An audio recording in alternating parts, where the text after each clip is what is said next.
Let us go ahead and begin, and we're gonna do things a little differently this week. The last several shows we've been starting in Indiana and zooming out. Today we're going to start with our U.S. and world stories and then come full circle at the end. And we are going to begin this week on Fascism Watch. Let us start near our own border here, just on the other side of the state line in Chicago. So, our neighbors are under attack. Armed border patrol agents are patrolling the city. We first saw this last Sunday, as armed agents in bulletproof vests carrying rifles were observed patrolling downtown Chicago, walking the Magnificent Mile, after they were seen earlier last week patrolling the Chicago River on boats. Over the course of the week, things have only escalated in Chicago. We saw a massive immigration raid on a Chicago apartment building on the south side of the city. This is not far from the state line, mind you, where armed federal agents in fatigues busted down doors overnight, middle of the night, pulling women, men, and children, some of them naked, from their apartment building. Agents entered nearly every apartment in this 5-story building, detaining many, including U.S. citizens, for hours.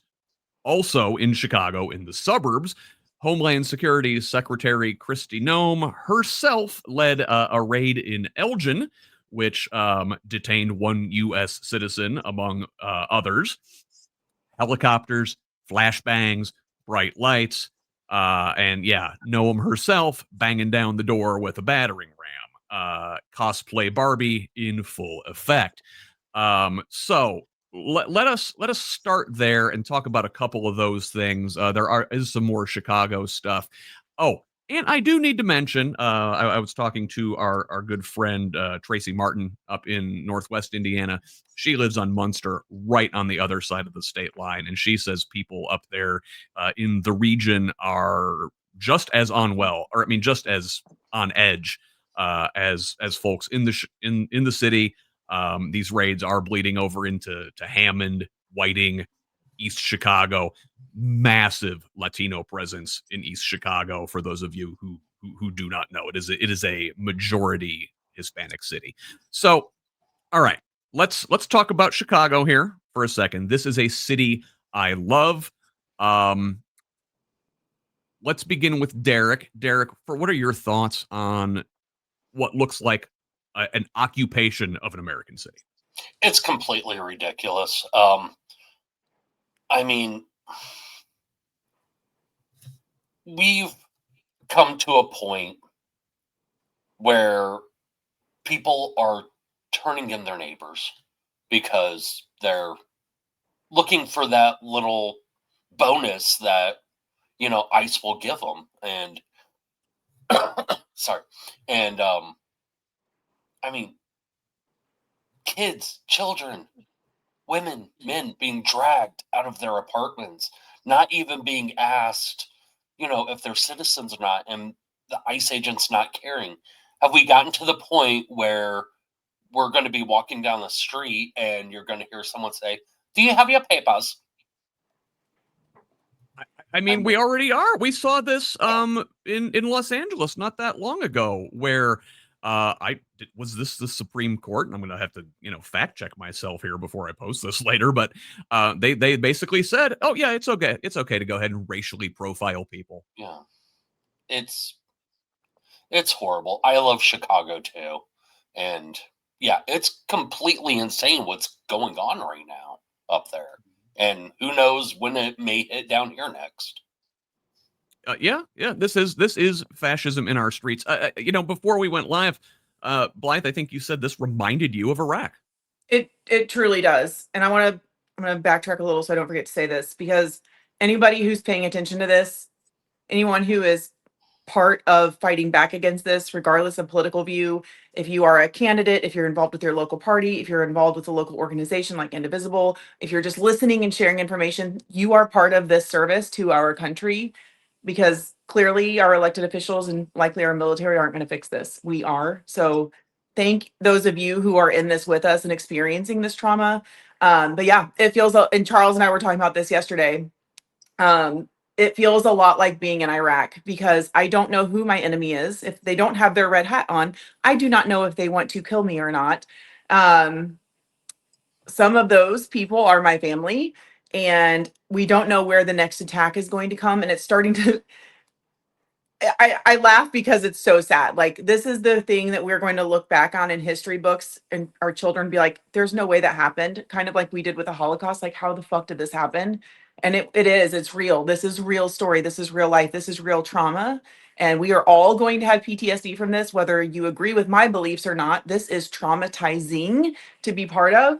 And it feels helpless. And a lot of Iraq felt helpless because you're just doing, then at least I had someone telling me what to do. I had a steady paycheck and I knew what to wear every day and I didn't have to make those decisions, right? There wasn't the decision fatigue on top of this.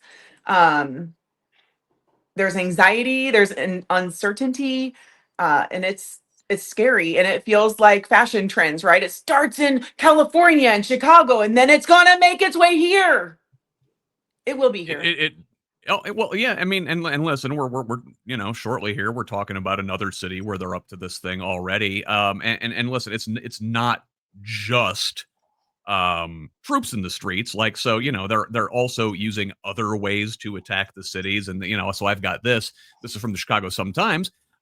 Trump is threatening to freeze over $2 billion in infrastructure projects in the city, like the Red Line extension. So that's part of the CTA, the L train.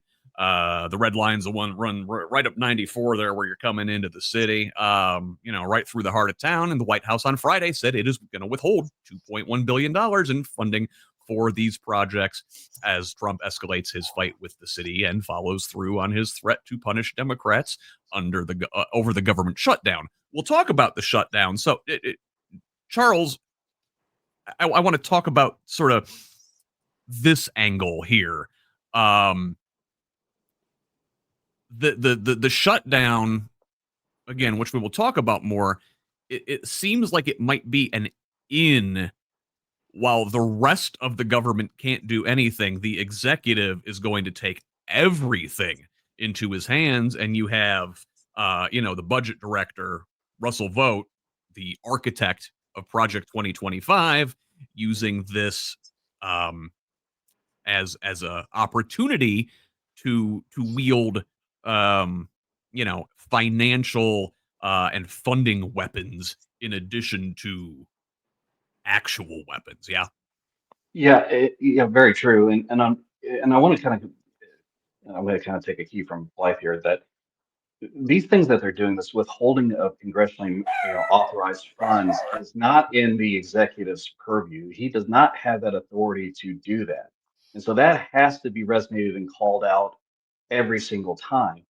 You know, they think they can just go in and take a battle axe and carve up the government any which way they want to, but they forget that there is an actual, there are laws, there are things, and people have to stand up against those things. And there are folks in our government that are trying to do that. Unfortunately, they're getting tossed out on their butt the second they say and you're gone. And again, even in that, those folks that come out of that, they're going to be joining, this push against this stuff from a different side. Yeah. So, it is, and people don't realize the impacts of withholding infrastructure money because there are projects that are absolutely critical projects that are underway, like, drinking water and wastewater projects, and, transportation and bridges. And I mean, all these things, they all play together.